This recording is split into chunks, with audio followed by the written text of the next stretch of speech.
రక్షణ లేని వారు రక్షణ పొందాలి, త్వరగా, లేట్ చేయకుండా. ఎందుకనంటే పరిస్థితులు ఇంకా విపరీతంగా ఉంటున్నాయి. రాను రాను దినాలలో భయంకరమైన పరిస్థితులు మనం చూడబోతా ఉన్నాం. కాబట్టి మనకు ఉండే కుందికి ఇంకా ఇబ్బందులే కానీ మేలులేం కాదు. కాబట్టి ఇప్పుడే మనము జాగ్రత్త పడితే మంచిదనేది కూడా నా ఉద్దేశం.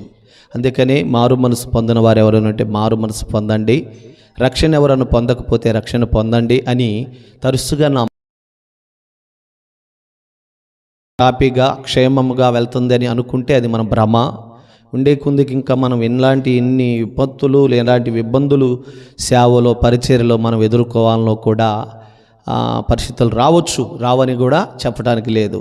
అయితే క్రీస్తునందు ఎవరైతే ఉంటున్నారో వారందరూ కూడా నూతన సృష్టి, పాతవి గతించిపోవునని లేఖనం తించెను, ఇదిగో క్రొత్తవాయను అన్నాడు. పాత సంవత్సరం గతించిపోయింది కదా అండి, క్రొత్త సంవత్సరంలోకి మనం అడుగు పెట్టాం.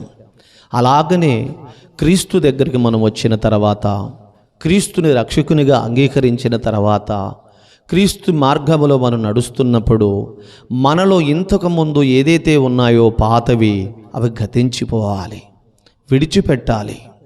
విడిచిపెడతారా లేదా? ఇప్పుడు పాత క్యాలెండర్ ఉంది, దాన్ని కంటిన్యూ చేస్తారా? 2024లో మనం క్యాలెండర్ని పంచాం కదా, ఆ క్యాలెండర్నే కంటిన్యూ చేస్తారా అంటున్నా. ఆ క్యాలెండర్ని మనం పక్కన పెట్టి కొత్త క్యాలెండర్ని మళ్ళీ మనం కంటిన్యూ చేస్తాం, అంతే కదండి. పాత సంవత్సరం గతించిపోయింది కనుక పాత సంవత్సరాన్ని ఒకవేళ గుర్తు చేసుకుంటామేమో కానీ, ఆ రోజులు గుర్తు చేసుకుంటామేమో కానీ, ఇక ఆ తారీఖులను అయితే మనం వెంబడించం కదా, ఆ సంవత్సరాన్ని అయితే వెంబడించం కదా. మనం ఎప్పుడు ఏదైనా రాసినప్పుడు ముందు తారీఖు వేసి తర్వాత ఆ సంవత్సరాన్ని కూడా వేస్తూ ఉంటాం. మరి ఆ పాత సంవత్సరాన్ని వేస్తామా? ఏం. కాబట్టి ప్రియమైన బిడ్డలారా, మనము దేవుని దగ్గరకు రాకమునుపు మనకు ఎలాంటి ఆలోచన, ఎలాంటి తలంపులు, ఎలాంటి క్రియలు, ఎలాంటి ప్రవక్తన మనం కలిగి ఉన్నామో వాటన్నిటిని విడిచిపెట్టేయటమే క్రీస్తునందు ఉండుట. వాక్యానుసారంగా ఎవరైతే ఉంటున్నారో వారందరూ కూడా ఖచ్చితంగా నూతన సృష్టిగా మనం మార్చబడిన వారము. మనలో పాతవి ఏమైపోయాయట? గతించిపోయెను అనే మాటను తెలియజేస్తూ ఉన్నాడు. గతించిపోకుండా వాటిని అలాగనే అనుసరిస్తున్నట్లయితే మనము జాగ్రత్తగా నేర్చుకోవాల్సిన ఆత్మీయ పాఠం ఏంటంటే, నువ్వు విడిచిపెట్టాల్సినవి ఇంకా విడిచిపెట్టకపోతే ఖచ్చితంగా నీవు నీ జీవితంలో ముందుకు కొనసాగలేవు. లోతు భార్యను మనం ఒకసారి జ్ఞాపకం చేసుకుంటే, ముందున్న మార్గాన్ని వెంబడించకుండా వెనుకున్న వాటి వైపు చూడటం వలన ఏం జరిగిందయ్యా అంటే, ఆకర్షితురాలై వెనక్కి తిరిగి దేవుని ఆజ్ఞను మీరి, దేవుని దాసులు లేదా దేవుని దూతలు చెప్పిన మాటను మీరి ఆమె తన జీవితాన్ని కోల్పోవటం జరిగింది. ప్రేమ బిడ్డలారా, మనకు వెనక విడిచిపెట్టినవి మన వెంట వస్తూనే ఉంటాయి, మనం విడిచిపెట్టినవి మన వెనక వస్తూనే ఉంటాయి. కానీ వాటి వైపు చూడకుండా ముందుకు మనం కొనసాగాలి, గురి ఎద్దకు మనం వెళ్ళాలి. వెనుకున్న వాటిని మరచి ముందున్న వాటిని మాత్రమే మనం వెతుకుతూ వెళ్ళాలి. వెనుకున్న వాటిని ఏటిని మరిచిపోవాలి అంటే, ఆలోచించండి, మనము దేవునికి వ్యతిరేకంగా చేసిన వాటిని మాత్రమే మర్చిపోవాలి సుమా. వెనకటి ఏది మర్చిపోకూడదు అంటే, మనం ఏ స్థితిలో నుండి వచ్చామో ముందు అది మర్చిపోకూడదు. ఎవరు రక్షణలోకి తెచ్చారో అది మర్చిపోకూడదు. ఎవరు మనకి ఈ స్థాయిని దేవుడు అనుగ్రహించారో వారిని మర్చిపోకూడదు. దేవుడు చేసిన మేలుడు మర్చిపోకూడదు. మర్చిపోవాల్సిన ఏమిటి అంటే, దేవునికి బాధను కలుగు చేసినవి, దేవునికి ఇబ్బందిని కలుగు చేసినవి, దేవుణ్ణి దుఃఖపెట్టినవి ఏదైతే మనలో ఉన్నాయో వాటిని మాత్రం మర్చిపోవాలి. అందుకని మనకు యెషయా గ్రంథంలో ఒక మాట చెప్తాడు. ఇది ఒకసారి అలాగనే ఉంచండి, నేను మళ్ళీ ఇక్కడికి వస్తాను. యెషయా గ్రంథం 43వ అధ్యాయమును మీరు చూడగలిగితే అక్కడ ఒక మాట ఏమంటాడంటే, ప్రేమ బిడ్డలారా, వెనుకున్న వాటిని చదువుతారా? 43వ అధ్యాయము 18వ వచనం చదువుదాం. మునుపటి వాటిని జ్ఞాపకము చేసుకొనకండి, పూర్వపు కాలపు సంగతులను తలంచుకొనకండి, ఇదిగో నేను ఒక నూతన క్రియ చేయుచున్నాను. చాలమ్మా, నేను ఇదిగో నూతన క్రియ చేయుచున్నాను అంటే అర్థం ఏంటి?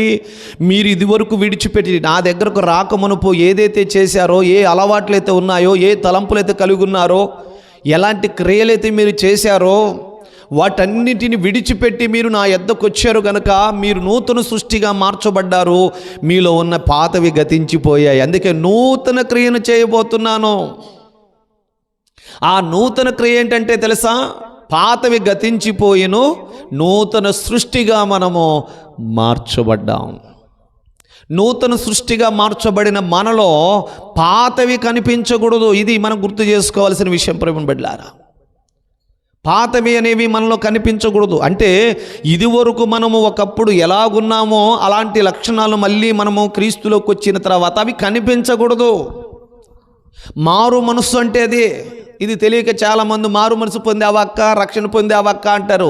అసలు దానికి అర్థం ఏంటో, మీనింగ్ ఏంటో తెలుసుకోలేదు చాలామంది. మారు మనస్సు అంటే అర్థం ఏంటో చెప్పనా? వస్త్రాలు మారటం కాదు, ఆదివారం మందిరంలో భక్తిగా కనిపించటం కాదు, ఆలోచించండి ప్రేమ, మనుషుల ముందే భక్తిగా కనిపించటం కాదు. నువ్వు ఎక్కడున్నా ఎలా ఉన్నా ఆ దేవునికి యథార్థంగా కనిపించాలి. అది ఇంట్లో ఉన్నా, పొలములో ఉన్నా. అందుకని బైబిల్లో అంటాడు ఒక మాట, ఎల్లవేళలా నీతిని అనుసరించి నడుచుకున్న వారు ధన్యులు, వారిని నువ్వు ఏర్పాటు చేసుకున్న వారు క్షేమంగా ఉండుట నేను చూస్తున్నానయ్యా అని దావీదు కుమారుడు అంటాడు. దావీదు అంటాడు, ఎల్లవేళలా, అప్పుడప్పుడునా, ఎల్లవేళలా, ఎనీ టైం నీతిని అనుసరించి నడుచుకోవాలి. మారు మనస్సు అంటే దానికి అర్థం ఏమిటంటే, సౌలు పౌలుగా ఉన్నప్పుడు, సౌలు పౌలుగా మార్చబడనప్పుడు అతడు నరహంతకుడు, కిరాతకుడు, దుర్మార్గుడు, హానికరుడు, దుష్టుడు, హింసకుడు. నేను చెప్పిన మాటలు కావండి, ఆయనే చెప్పుకున్నాడు బైబిల్లో. నేను ఇలాంటి వాడిని, ఒకప్పుడు నేను అలాంటి వాడిని అని చెప్పుకున్నాడు. అయితే ఎప్పుడైతే క్రీస్తునందున్నాడో నూతన సృష్టిగా మార్చబడ్డాడు. సౌలు పౌలుగా మార్చబడ్డాడు. మార్చబడిన తర్వాత, మారు మనసు పొందిన తర్వాత, క్రీస్తునందు ఉండిన తర్వాత, ఆయన నూతన సృష్టిగా దేవుడు అతన్ని మార్చిన తర్వాత పాతవి ఒక్కటి కూడా కనిపించలేదు. కొట్టగట్టిగా చప్పట్లో ప్రేమ బిడ్డలారా, పాతవి ఒక్కటి కూడా కనిపించలేదు. అంతకుముందు దుష్టుడు, దుర్మార్గుడు, హానికరుడు, హింసకుడు, అలాంటి పేరు కలిగిన వాడు, ప్రధాన పాపిని అన్నాడు పౌలు గారు. ఎంతగా ఒప్పుకున్నాడో తెలుసా? పాపులందరిలో నేను ప్రధాన పాపిని, అంటే మొదటి పాపిని నేనే అని ఒప్పుకున్నాడు. అయితే నేను క్రీస్తునందు ఉండిన తర్వాత నన్ను నూతన సృష్టిగా నా దేవుడు మార్చాడు అని సాక్ష్యం ఇచ్చాడు. నేను క్రీస్తులోకి వచ్చిన తర్వాత, నేను వెలుగులోకి వచ్చిన తర్వాత. అందుకని మనకు మొదటి పేతురులో ఒక మాట రాస్తాడు. మొదటి పేతురు 2వ అధ్యాయం 9వ వచనంలో ఏమని రాస్తాడంటే, చీకటిలో నుండి వెలుగులోకి పిలిచిన వాని గుణాతిశయములు ప్రచురింపజేస్తున్నాను. అంటే చీకటి గతించిపోయింది, పాతది గతించిపోయింది, వెలుగులోకి వచ్చాను. ఇప్పుడు వెలుగు సంబంధిని నేను, వెలుగు కిరణములే నాలో కనిపించాలి. కొడగడిగా చెప్పట్లు, వెలుగు సంబంధిగానే నేను బ్రతకాలి. ఒకప్పుడు చీకట్లో ఉన్నాను, ఒకప్పుడు పాపములో ఉన్నాను. నేను క్రీస్తునందు ఉండిన తర్వాత నన్ను నూతన సృష్టిగా దేవుడు మార్చాడు. ఇక నాలో కనిపించాల్సింది ఏమిటాయి అంటే, చీకటి కాదు, వెలుగు. నాలో కనిపించాల్సింది అబద్ధము కాదు, సత్యము. నాలో కనిపించాల్సింది పాపం కాదు, నాలో పరిశుద్ధత. క్రీస్తునందుండిన ఎడల నూతన సృష్టి అంటే ఇదే ప్రేమను బిడ్డలారా. క్రీస్తునందు ఉండటం అంటే ఏంటి? ఆది యందు వాక్యం ఉండెను, వాక్యమే దేవుడై ఉండెను. అంటే వాక్యానుసారంగా నువ్వు ఉన్నావంటే, ఆ వాక్యపు వెలుగులో నడుస్తున్నావంటే చీకటి నీలో ఉండటానికి అవకాశం ఉందా? వెలుగున్న చోట చీకటి ఉండే అవకాశం ఉందా? మీరు చెప్పాలి. ఏదైనా ఒకటి వెలుగను ఉండాలి, లేదా రెండోది చీకటను ఉండాలి. రెండు కలిసి ఉంటాయా అని అడుగుతా ఉన్నాను. కానీ మనసుల్లో రెండు కలిసి ఉంటున్నాయి. అదే బాధాకరమైన విషయం. వెలుగు చీకటి రెండు కలిసి ఉండవు కానీ ఉంటుంది. దానివల్ల ప్రయోజనమేమి లేదు. అందుకే చెప్తున్నాడు, క్రీస్తునందుండిన ఎడల వాడు నూతన సృష్టి, పాతవి గతించును, ఇదిగో క్రొత్తవాయనో. అంటే ఇక క్రొత్తవైన అంటే ఇక పాతది లేదని అర్థం. పాత సంవత్సరం గతించిపోయిందంటే ఇక క్రొత్త సంవత్సరంలోకి మనము అడుగుపెట్టాం, క్రొత్త జీవితాన్ని ప్రారంభించాం. ఇక పాతవి కనిపించటానికి వీలు, పాత అలవాట్లు కనిపించటానికి వీల్లేదు. ఈ నూతన సంవత్సరంలో మనము దేవుని దగ్గర తీర్మానం చేసుకోవాలి. మరి జనవరి 1వ తారీఖున చాలామంది ఆ కొత్త సంవత్సరం అడుగు పెడుతున్నప్పుడు కొంతమంది తీర్మానాలు చేస్తారు. ఏమని? ప్రభువా, ఇక మీదట నేను ఏది ముట్టుకోనయ్యా అంటారు. అంతా ఉట్టిదే. తర్వాత రాను రాను కొద్ది రోజులు గడిచిపోయినాక ఆ ఒట్టు తీసి గట్టి మీద పెట్టేసి మళ్ళీ ఇష్టానుసారంగా బ్రతికెత్తారు.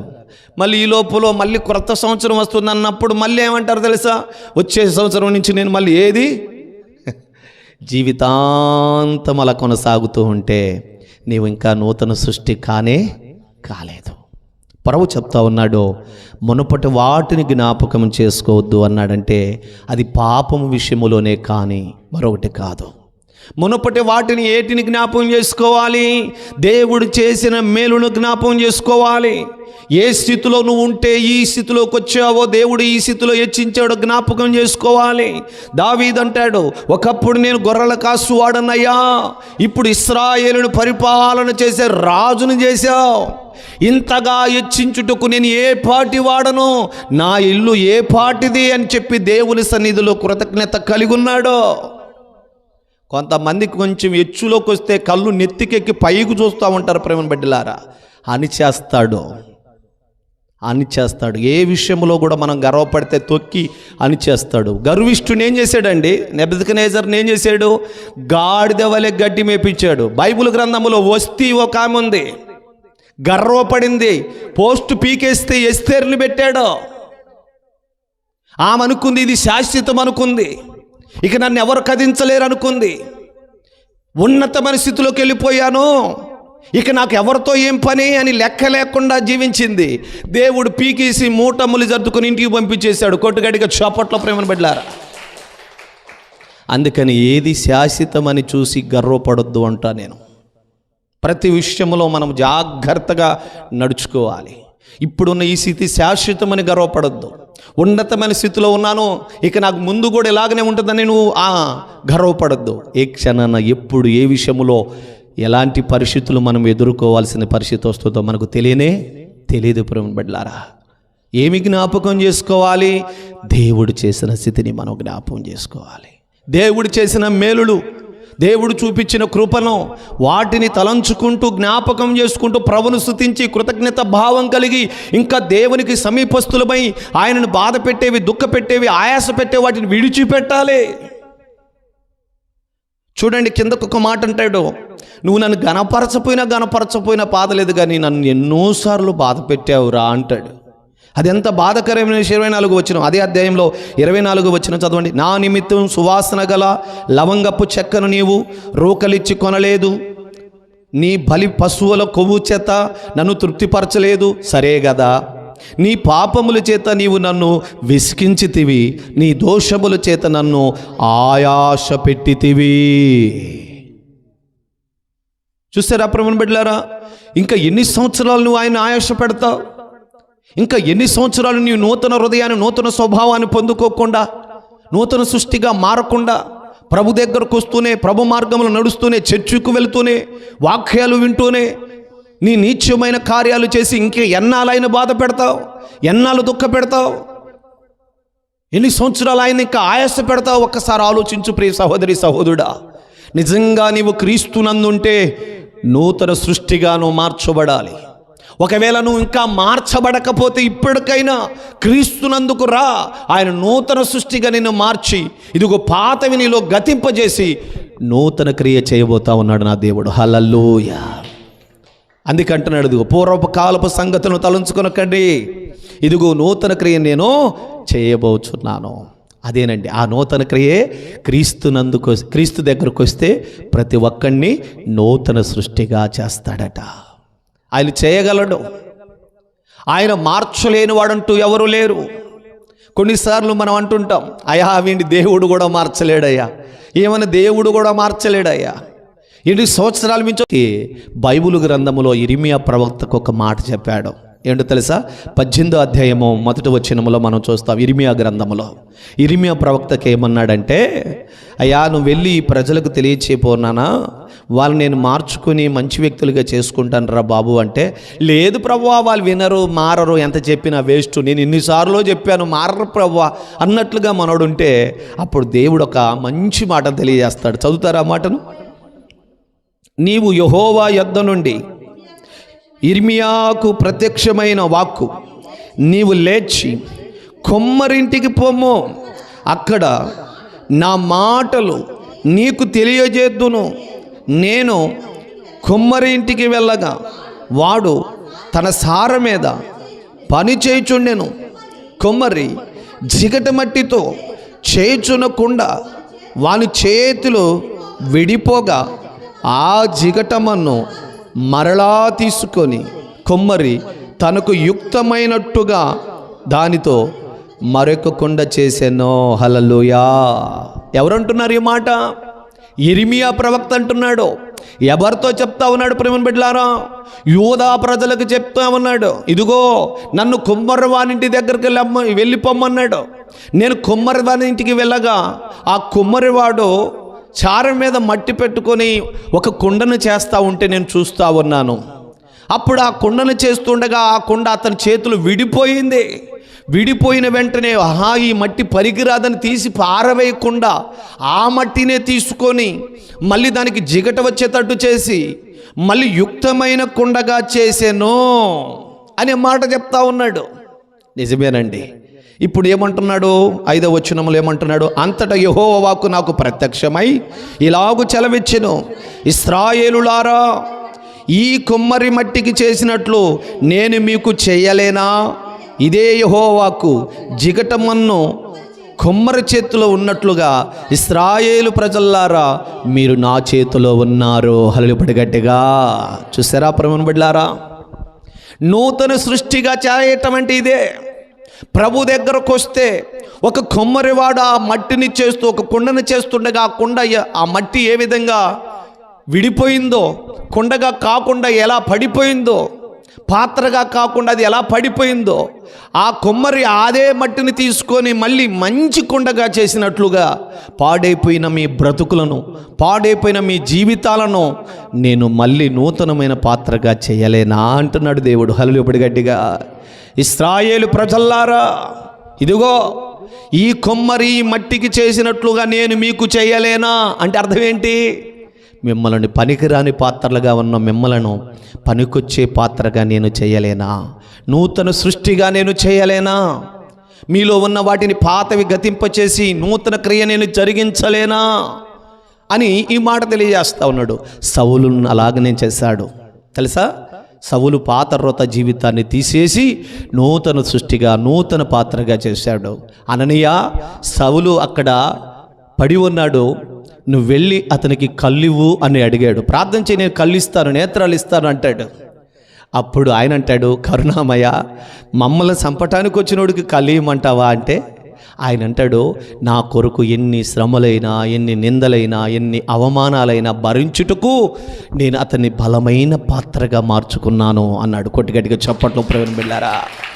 బలమైన పాత్రగా అంటే నేను మంచి కుమ్మరిని, ఆ మట్టి, ఆ కుమ్మరివాడు ఆ మట్టిని మంచి పాత్రగా చేసినట్లు నేను అతన్ని ఒక మంచి పాత్రగా మార్చుకున్నాను అన్నాడండి.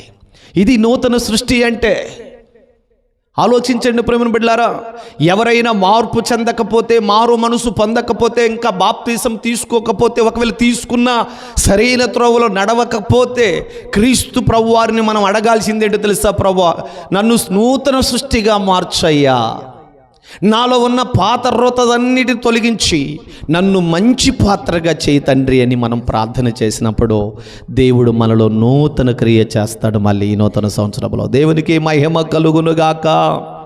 అందుకంటాడు, క్రీస్తు నందుండిన ఎడల చదవండి మళ్ళీ మూలవాక్యంలో మనము 2 కొరింథీ 5:17 మనం ఏం చదువుతున్నాం ప్రేమను బిడ్డలారా?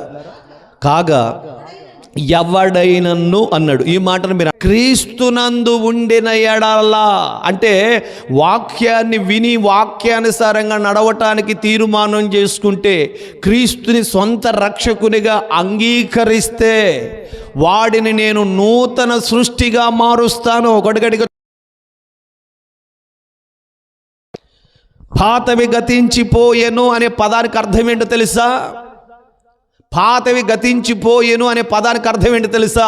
అంతకు ముందు చేసిన అపరాధములలో ఒక్కటి కూడా నేను జ్ఞాపకం చేసుకోను, వాటిని బట్టి నేను శిక్షించను. అందుకనే మనకు యోహాను సువార్తలో కూడా ఒక మాట రాయబడి ఉంటుంది ప్రేమను బిడ్డలారా. యోహాను సువార్త 3వ అధ్యాయం 3వ వచనములో ఒక ఆయన వచ్చి, నికోదేము అనే వ్యక్తి వచ్చి, బోధకుడా, నిత్య జీవమునకు నేను వారసునవ్వాలంటే నన్ను ఏం చేయమంటావు అన్నాడు. అప్పుడు ప్రభు అన్నాడు, ఒకడు క్రొత్తగా జన్మిస్తేనేనయ్యా అన్నాడు. అప్పుడు ఆయనకేమని ఆలోచన వచ్చిందో తెలుసా? ఒకడు క్రొత్తగా జన్మించాలనా? నేను ఇప్పుడు 60-70 సంవత్సరాల వయసు వచ్చింది, నేను మళ్ళీ నా తల్లి గర్భంలోకి వెళ్ళి ఎలా బయటికి రాగలను? ఆయన భౌతికంగా ఆలోచించాడు, ప్రభు ఏమో ఆత్మీయంగా చెప్పాడు. ఒకడు క్రొత్తగా జన్మిస్తేనే తప్ప దేవుని రాజ్యములో ప్రవేశించలేడని నిశ్చయముగా నీతో చెప్పుచున్నాను అంటాడండి యేసు ప్రభువారు అంటాడు అతనితో. అప్పుడు అతడు ఏమంటాడంటే, అందుకు నికోదేము, ముసలివాడినైన మనుష్యుడెలాగు మళ్ళీ జన్మించగలడు?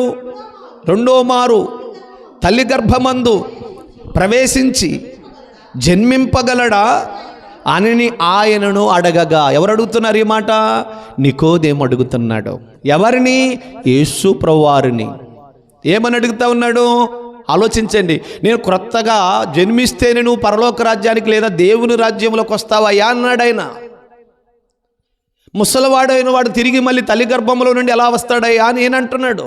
కానీ అప్పుడు ప్రభు ఏమని చెప్పాడు చూడండి. అందుకు యేసు అతనితో, ఒకడు క్రొత్తగా జన్మిస్తేనే గాని అతడు దేవుని రాజ్యము చూడలేడని నీతో నిశ్చయముగా చెప్పుచున్నాను. ఆలోచించండి ప్రేమ బిడ్డలారా, క్రొత్తగా జన్మించటం అంటే ఆ పదానికి అర్థం ఏంటో తెలుసా? నమ్మి బాప్తిసం పొందటం. క్రీస్తు నందుండిన ఎడల వాడు నూతన సృష్టి అంటే అది అర్థం. పాతవి గతించిపోయెను. పాతవి గతించిపోయిన అనే పదానికి ఇంకొక మాటను మీకు రెఫరెన్స్ చూపిస్తాను, బలమైన వాక్యాన్ని ఒకటి.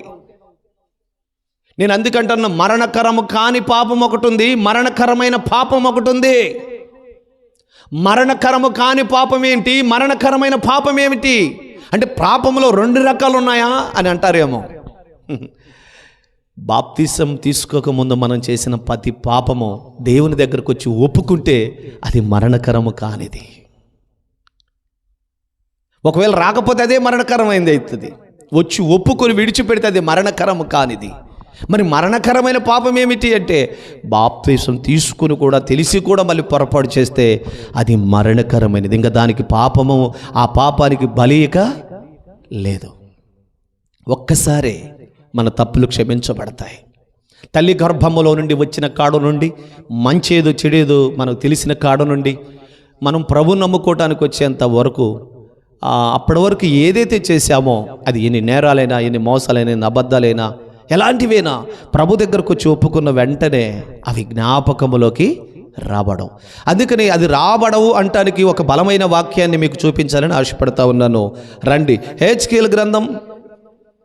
హెజ్కేలు గ్రంథంలోకి మనం ఒకసారి వచ్చి చూసినప్పుడు ప్రేమ బిడ్డలారా, 18వ అధ్యాయము 21వ వచనాన్ని చదువుతున్నాను, మీరు జాగ్రత్తగా వినండి. అయితే దుష్టుడు తాను చేసిన పాపములన్నిటిని విడిచి నా కట్టడాలన్నిటిని అనుసరించి నీతిని అనుసరించి న్యాయముగా జరిగించిన ఎడల అతడు మరణము నొందడు, అవశ్యముగా అతడు బ్రతుకును. అతడు చేసిన అపరాధములలో ఒకటిని జ్ఞాపకములోకి రాదు. గొడ్డగడిగా చప్పట్లో ప్రేమను బిడ్డలారా, ఎప్పుడు దేవుని దగ్గరకు వచ్చి నమ్మి బాప్తిసం పొందినప్పుడు, నీటి మూలముగా నువ్వు మళ్ళీ జన్మించినప్పుడు, క్రీస్తునందును ఉండినప్పుడు, నూతన సృష్టిగా నువ్వు మార్చబడినప్పుడు ఆ పాత ఏమైపోయాయి? గతించిపోయాయి. ప్రభు అంటున్నాడు, నువ్వు తెలిసి తెలియక చేసావు గనక, నన్ను నమ్మి నన్ను అంగీకరించావు గనక, నీ పాపములు ఒప్పుకొని ఇప్పుడు విడిచిపెట్టావు గనక అవి నేను కూడా జ్ఞాపకం చేసుకోను, నువ్వు కూడా మళ్ళీ వాటిని జ్ఞాపకం చేసుకోవద్దు. గొడగడిగా చప్పట్లో ప్రేమను బిడ్డలారా,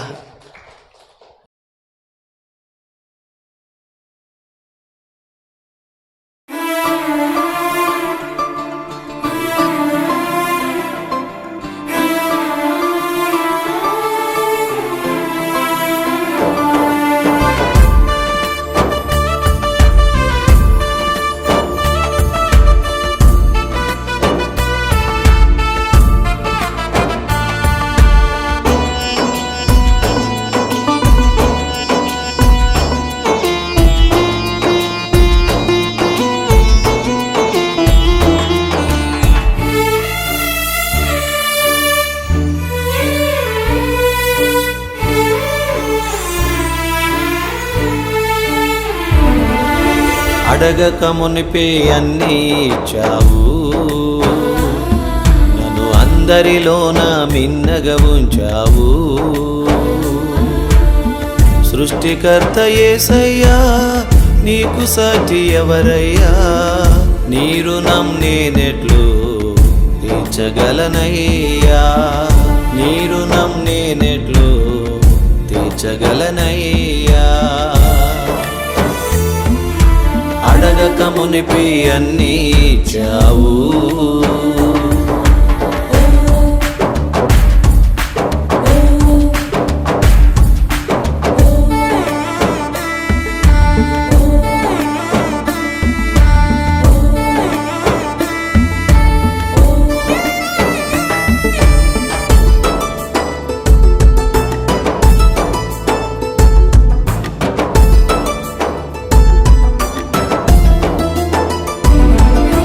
బాగుబోగు చూచుటకై తల్లిదండ్రులనిచ్చావు, నాకు తోడు నీడ ఉండుటకై భార్య బిడ్డలనిచ్చావు.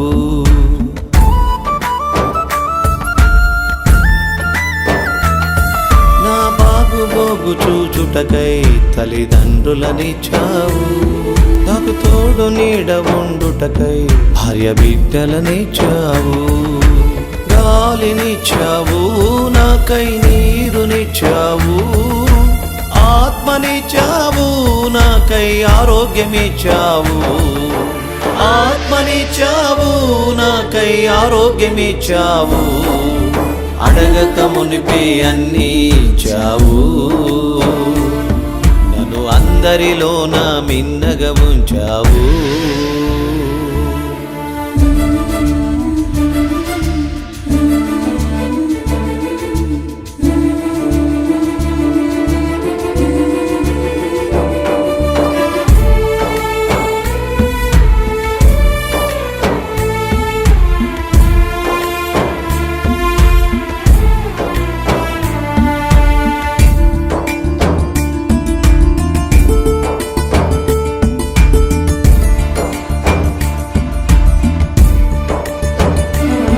నీ అడుగు జాడలో నడుచుటకై దయా కిరీటమిచ్చావు, నేను బ్రతికి స్తుతించుటకై నీ కృపాక్షేమమిచ్చావు.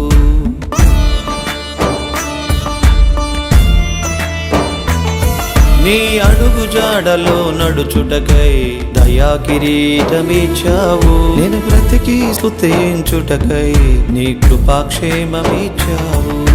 బుద్ధినిచ్చావు, నాకై జ్ఞానమిచ్చావు, బలమునిచ్చావు, నాకై ఆయుష్నిచ్చావు. బలమునిచ్చావు, నాకై ఆయుష్నిచ్చావు. అడగక మునిపి అన్నీ ఇచ్చావు, నన్ను అందరిలోన మిన్నగా ఉంచావు.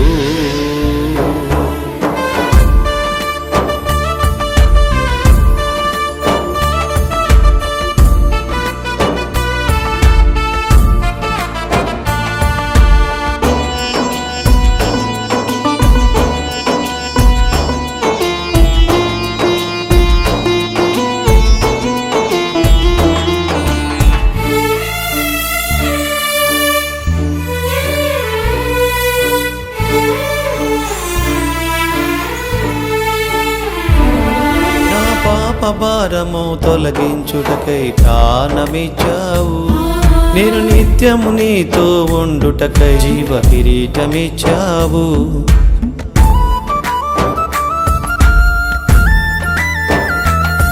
నా పాప భారము తొలగించుటకై ప్రాణమిచ్చావు, నేను నిత్యము నీతో ఉండుటకై జీవ కిరీటమిచ్చావు. నీ రక్తమిచ్చావు, నాకై రక్షణిచ్చావు, నీ నీతినిచ్చావు, నాకై పరలోకమిచ్చావు. నీ నీతినిచ్చావు, నాకై పరలోకమిచ్చావు. అడగక మునిపి అన్నీ ఇచ్చావు, నన్ను అందరిలోన మిన్నగా ఉంచావు. సృష్టికర్త యేసయ్యా, నీకు సాటి ఎవరయ్యా? నీ రుణం నేనెట్లు తీర్చగలనయ్యా, నీ రుణం నేనెట్లు తీర్చగలనయ్యా. అడగక మునిపి అన్నీ ఇచ్చావు,